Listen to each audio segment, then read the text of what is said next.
Salut les Astrams. Nouvelle vidéo en intérieur cette fois-ci. Le temps se prête pas à ce que je me foute dehors. Non, ça fait déjà plusieurs jours qu'il pleut. Donc aujourd'hui, ça va être vidéo un petit peu test de matériel et explication de comment choisir son alimentation externe. Allez, on se retrouve après le générique, je vous explique.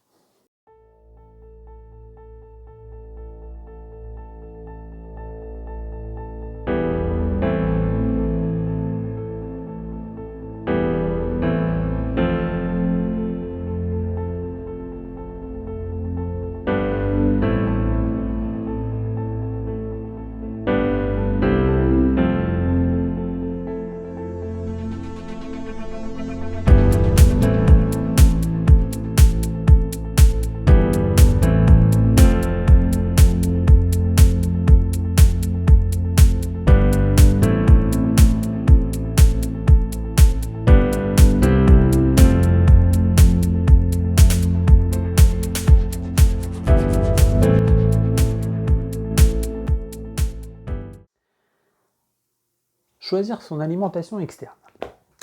Ça peut être un peu longuet, ça peut être compliqué à faire, mais c'est une étape qui est relativement importante, qui plus est quand vous êtes un peu dans ma situation, où vous avez quand même un lieu où vous pouvez vous replier, être tranquille, il n'y a pas de problème, mais si vraiment vous voulez chercher un ciel un petit peu de meilleure qualité, vous êtes obligé de faire quelques kilomètres supplémentaires.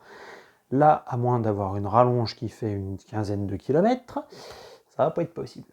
Après, vous avez toujours l'option de vous brancher sur votre batterie de voiture. C'est à vos risques et périls si jamais vous voulez redémarrer le lendemain matin. Donc la question va vite se poser de quoi prendre comme alimentation externe. Là, en fait, il va y avoir plusieurs choses à prendre en compte. Donc sur cette vidéo, je vais vous expliquer moi le raisonnement que j'ai fait, qui m'a pris quand même un peu de temps. Alors bon, je ne suis pas très rapide généralement à prendre des décisions, il me faut toujours plusieurs mois, voire des années. Le projet de la NEQ5, il m'a fallu 3 ans pour y arriver, ça vous donne une idée. Donc non, c'est vraiment un raisonnement qui se fait pas à pas, il faut vraiment définir plusieurs choses, et vous allez voir, au final on s'y retrouve. Alors, sans plus tarder, on va rentrer dans le vif du sujet. C'est quelles sont les bonnes questions à se poser. Première question à se poser, c'est qu'est-ce que je vais vouloir brancher sur cette alimentation externe, sur ce power tank. Power tank, voilà. Qu'est-ce que je vais qu'est-ce que je vais vouloir brancher dessus et surtout, quel type de prise je vais avoir besoin. Parce que toutes les montures ne vont pas se brancher sur les mêmes choses. Les caméras, ça ne va pas se brancher sur n'importe quoi. Les résistances chauffantes, pareil. Enfin bref, voilà. Donc vous avez plusieurs choses que vous allez pouvoir brancher dessus. Déjà, la monture, je viens d'en parler. Deuxièmement, le refroidissement d'une caméra. Le refroidissement. La caméra, généralement, se branche en USB. Donc en fait, vous la mettez directement sur l'alimentation, vous alimentez directement la caméra en elle-même, l'imageur, la partie imagerie, par un port USB de votre PC, ou de votre rasière, ou enfin bref, voilà, ce que vous voulez. Vous pouvez aussi très bien avoir une roue à filtre motorisée. C'est pas mon cas, moi la mienne est manuelle. On peut avoir aussi un rotateur de champ, un focalisateur, une sonde de contrôle de température, pourquoi pas. Qu'est-ce qu'on peut avoir d'autre? La résistance chauffante, à la limite, ça peut le faire aussi. Donc voilà, ça fait quand même pas mal de choses qu'il faut prendre en considération déjà d'un point de vue connectique. Là déjà, définir ça va vous définir quoi? Ça va vous définir la capacité nécessaire à votre future batterie. Et surtout de combien de prises vous allez avoir besoin. Allez pas m'acheter une prise avec un seul port allume-cigare si vous en avez besoin de plusieurs. Si vous mettez une multiprise allume-cigare sur un allume-cigare normal, vous risquez fort de le griller. Ou des choses comme ça. Donc déjà, ça fait déjà un premier point. Le second point qu'il faut aborder, ça va être forcément un petit peu quel type de batterie vous allez vouloir. Savoir que plus une batterie va avoir une grosse capacité, plus elle va être chère. Ça paraît logique. Ça va aussi inclure que plus votre batterie va être grosse, plus elle va être lourde. Donc ça aussi, c'est un point important. Quel est le poids maximum que quel est le poids maximum que vous voulez encaisser, quoi. Ça va être ça. En fait, tout ça va aboutir à quel budget max vous pouvez mettre. Ça déjà, c'est aussi un point important. Troisième point, j'ai un trou de mémoire. Oui. Le troisième point, c'est quelle est la technologie de la batterie que vous voulez. Là, en gros, on va faire très rapidement, on ne va pas rentrer dans les détails, on ne va pas expliquer les systèmes en complet, on va y aller vraiment rapide. Il y a 3 technologies. Soit les batteries au plomb, donc ça, c'est les plus anciennes générations. Vous savez, c'est les espèces de gros machins de chez Celestron avec la grosse poignée, la grosse lampe rouge qui pèse 3 tonnes, qui en plus n'ont pas une capacité folle. Alors ça, l'inconvénient, c'est qu'effectivement déjà, ça pèse super lourd. C'est du plomb, donc écologiquement parlant, c'est quand même une vraie catastrophe. Déjà, en plus du poids. Autre inconvénient, c'est que ça ne se trouve plus du tout en neuf. Du moins, il me semble. Justement pour des raisons écologiques. Par contre, l'avantage, c'est que ça reste quand même des batteries qui sont abordables. C'est les moins chères des 3 technologies qui existent. Ensuite, vous avez les technologies qu'on appelle lithium-ion. Donc là, ce sont des batteries, c'est tout bonnement les batteries que vous avez dans vos smartphones, dans vos PC. C'est vraiment ce type de batterie-là. Là, on est sur des technologies qui déjà sont un peu plus récentes. Donc qui dit technologie plus récente dit qu'elles sont un poil plus chères. Voilà, déjà. Ensuite, c'est quand même beaucoup plus léger. Ça permet en fait d'emmagasiner beaucoup plus d'énergie que le plomb. Et on va dire que ça va beaucoup moins se décharger si vous ne l'utilisez pas dans le temps. Vous allez pouvoir la conserver plus longtemps. Et enfin, vous avez une troisième et dernière catégorie. C'est encore avec du lithium, mais c'est un peu différent. C'est ce qu'on appelle les LiFePO4. Donc là, c'est des batteries qui sont encore plus récentes, donc encore plus chères, qui permettent d'avoir une plus grande stabilité point de vue des échanges électrochimiques. Donc vous avez moins de risques, je mets des guillemets à risque, en ce qui concerne les surcharges, les surchauffes notamment, hein, les surcharges caloriques, donc les surchauffes. Et c'est vrai que vous avez vraiment des tenues dans le temps, vraiment dans la durée de vie de la batterie, là vous pouvez facilement aller sur des batteries assez importantes, donc vous pouvez aller facilement dans la dizaine d'années de durée de vie, il n'y a pas de souci. Voilà. Quatrième et dernier point que je juge important, après, il ne sera pas important pour tout le monde. Moi, je le mets dedans parce que je trouve qu'effectivement c'est important. C'est quelle est la manière dont vous voulez que votre batterie soit alimentée. Comment vous allez la recharger. Et là, en gros, vous avez 2 choix possibles. 3, on va dire 3. Premièrement, uniquement sur le secteur. Deuxièmement, uniquement en solaire. Et troisièmement, c'est un mix des deux. Vous pouvez faire soit l'un, soit l'autre. Alors après, sur le secteur, c'est soit directement sur la prise 220, qu'on connaît tous, soit par allume-cigare, ça marche bien, soit sur un USB-C, ça marche aussi, ou alors effectivement avec un panneau solaire. Voilà, c'est l'ensemble des technologies qui existent. Voilà. Alors, maintenant, on a abordé tous ces thèmes-là. Il faut bien se mettre en tête tout ça. Et donc, moi, je vais vous parler de la batterie que j'ai achetée. Donc, je vous la présente. La voilà. Donc, c'est une batterie que j'ai trouvée. J'aime pas faire de pub, mais je vais les nommer, c'est Amazon. Hein. C'est une batterie qui vient de Chine, donc qui a transité par l'Allemagne.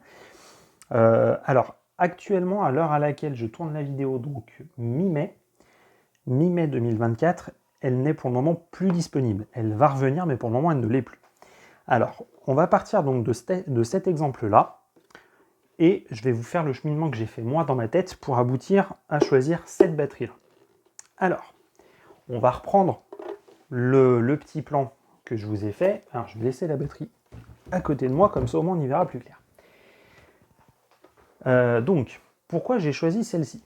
Alors, déjà, je vous ai dit, le premier point, c'est choisir, c'est bien définir ce dont vous allez avoir besoin. Qu'est-ce qui va être branché dessus? Moi, dans mon cas, si je me projette un petit peu plus loin dans le temps, il me fallait une alimentation pour mettre la monture. Donc, un port allume-cigare. Mon port allume-cigare, il est ici. Tac. Alors, il m'est donné, c'est là aussi qu'il faut bien réfléchir. Il faut choper les consommations au maximum de tout votre équipement, de façon à définir l'ampérage maximum dont vous allez avoir besoin. Moi je sais, j'avais regardé, que le moteur, que le GoTo de la NEQ5, en mode GoTo, branché sur allume-cigare, il a besoin de 3 ampères. Donc c'est 3 ampères au max en GoTo. Donc autant vous dire que le GoTo, il ne va pas durer bien longtemps. Vous utilisez le GoTo quand vous faites un étalonnage, quand vous pointez quelque part et quand vous faites un retournement de méridien. Voilà, en gros c'est ça. Donc les 3 ampères, vous n'allez pas les atteindre pendant une durée de temps très longue. Et ensuite, quand vous êtes juste en suivi sidéral, vous n'allez pas consommer grand-chose. Vous n'avez pas les 2 moteurs qui tournent à plein régime. Normalement, si votre boulot n'est pas trop mal fait, vous en avez qu'un qui tourne et encore, il va tourner à petite vitesse. Donc vous allez consommer 0,6 ampères à la louche. Alors, on va dire ça comme ça. Donc déjà, j'avais besoin d'une prise allume-cigare, premièrement.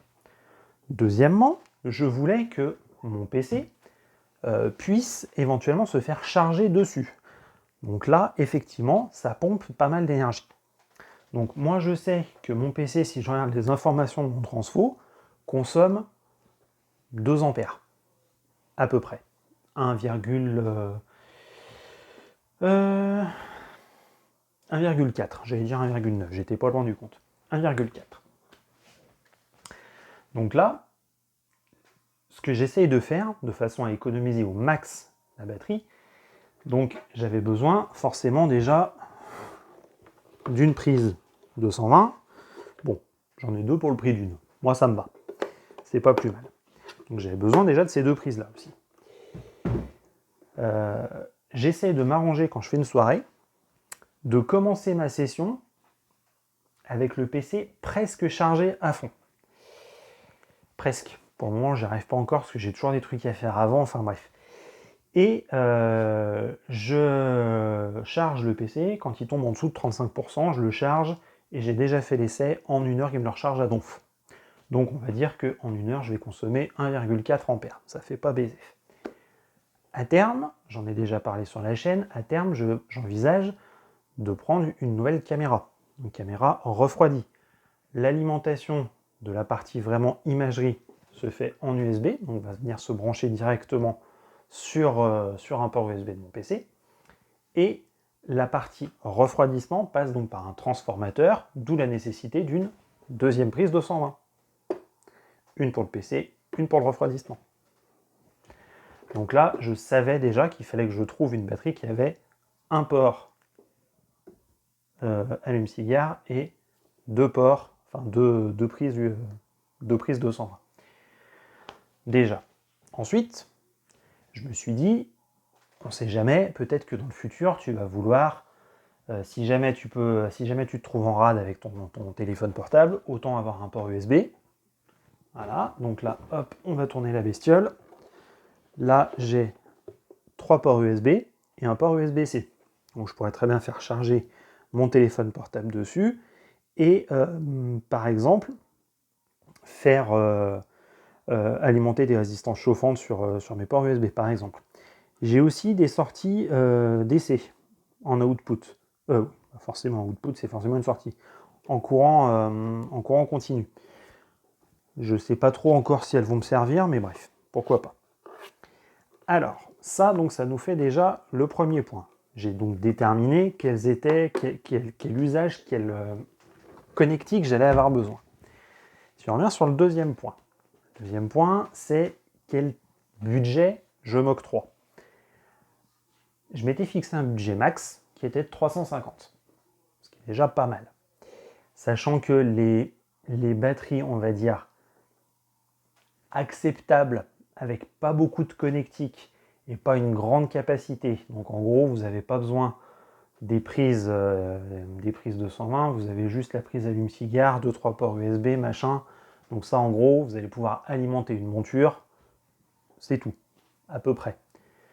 Ça, si vous vous en tirez pas trop mal, si vous farfouillez un petit peu, vous pouvez vous en tirer pour une centaine d'euros. Vous avez quand même quelque chose de potable, de pas trop mal même. Là, moi, j'avais décidé de mettre un peu plus parce que justement, je voulais quelque chose qui me tienne pas mal dans le temps.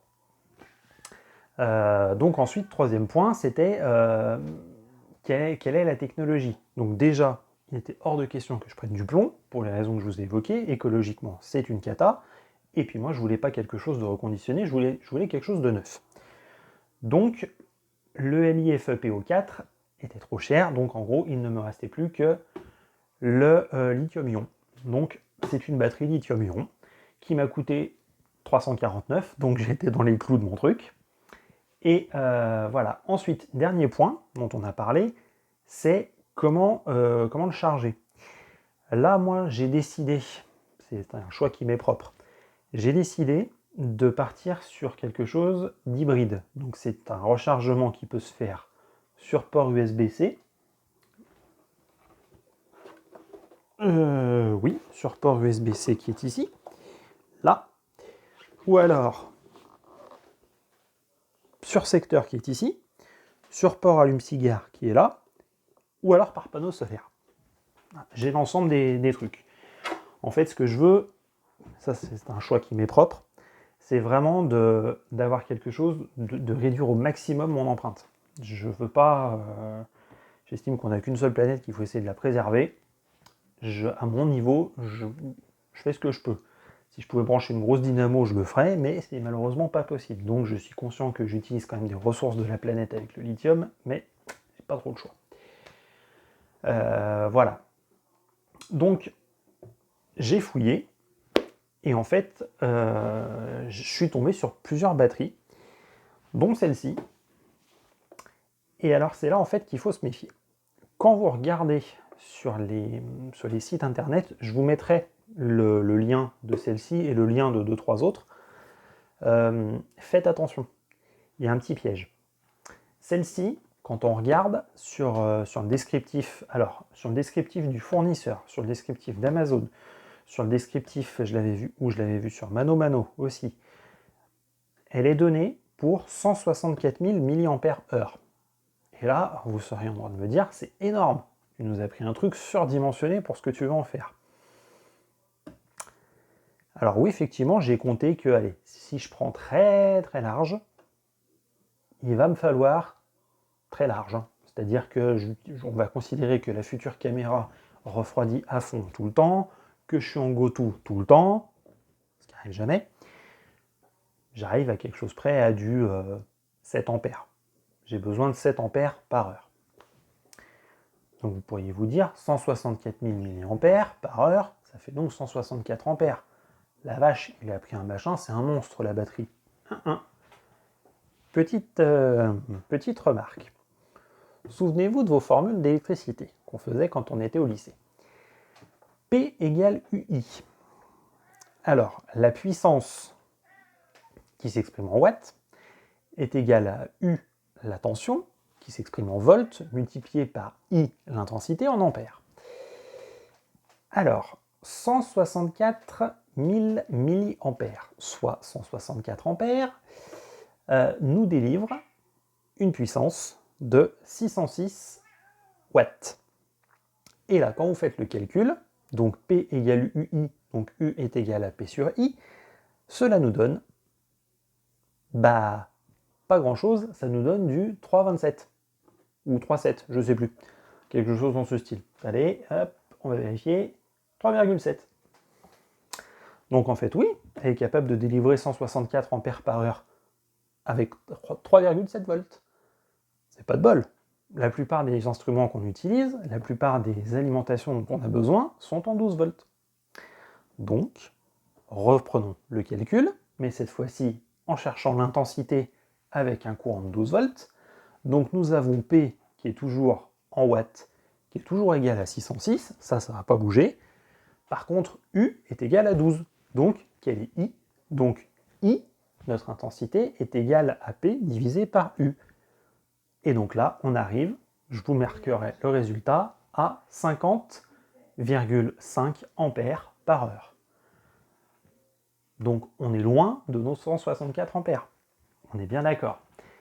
Mais j'ai quand même une autonomie qui est relativement suffisante, sachant que l'idée de base, c'était de tenir une nuit complète. Ça m'est encore jamais arrivé. Si je fais déjà des nuits de 4 heures, ça sera déjà bien.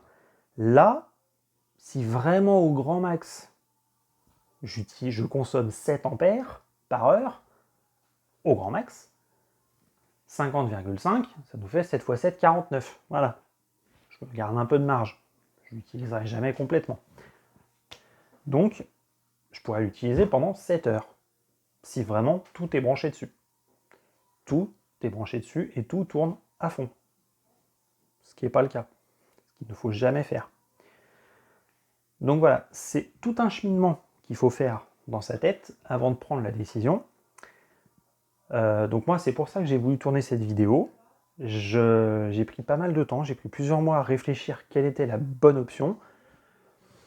Alors, en ce qui concerne cette batterie, la première fois que je l'ai vue, j'aurais dû vraiment sauter sur l'occasion, elle était à 199 €. Donc comme quoi, ça arrive, des fois vous avez des super bonnes affaires, elle était neuve. J'avais pas encore mûri complètement la réflexion, je ne savais pas si ça allait passer, si c'était suffisant, si c'était trop, si vraiment j'allais avoir besoin de tout. Je l'ai laissé passer et donc elle est arrivée à 349. Bon. Donc voilà, petit plus qui est là. Vous avez deux lampes qui permettent donc vraiment d'avoir une bonne visibilité. Alors après, je l'ai déjà testé. J'ai fait enfin, je l'ai chargé à fond déjà. Je l'ai utilisé une première nuit uniquement la monture d'alimenter dessus. Ça tient le choc, il n'y a pas de problème. Tout se passe bien, le GoTo ne me fait pas de bêtises. Deuxième fois que j'ai utilisé, toujours avec le GoTo, hein, ça normal, c'est la monture qui est alimentée.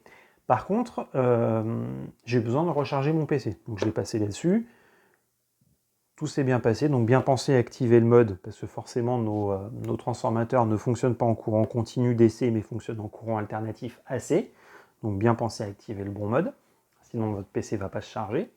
Et voilà, c'était ce que je disais, je l'ai branché là-dessus. Mon PC est passé de 35% à 95% en 1 heure. Donc en gros, j'ai consommé pas grand-chose, j'ai consommé 1,4, on a dit tout à l'heure, 1,4 ampères. Et après, donc là que j'ai pu couper mon mode AC, repasser en normal, et là, j'ai bien vu, ma batterie n'avait perdu, au cours de ces 2 nuits-là, je ne l'ai pas rechargé entre-temps, je tiens à préciser, j'avais perdu 15% de capacité. Donc je suis largement dans les clous. Largement. Donc moi, c'est un achat que je vous conseille de mûrement réfléchir. C'est pas forcément quelque chose qui est très facile à comprendre, qui plus est en plus, comme si vous êtes comme moi, que l'électricité et vous, ça a toujours fait 15, c'est assez compliqué. Mais enfin voilà, je voulais vous faire part du peu de retour d'expérience que j'en ai pour le moment, mais voilà, ça vaut le coup quand même. Je vous mettrai le lien de celle-ci. Alors, pour le moment, comme je disais en début de vidéo, elle est en rupture de stock, elle est indisponible. Mais vous en avez d'autres qui sont à peu près équivalentes. Promis, je vous mettrai d'autres liens. Donc voilà, écoutez les astrales, moi je vous dis bon visionnage. C'est un peu dense, je suis au courant, mais c'est utile. Donc n'hésitez pas à rembobiner, hein, il n'y a pas de problème. Je vous mettrai les détails des calculs machin bidule. Et puis si jamais vous avez des questions, vous n'hésitez pas à vous poser la question directement, soit sur la page Facebook de la chaîne, soit directement dans les commentaires ou sur Instagram. Il n'y a pas de problème là-dessus. Et écoutez, moi je vous souhaite bon visionnage et puis je vous dis à ciao!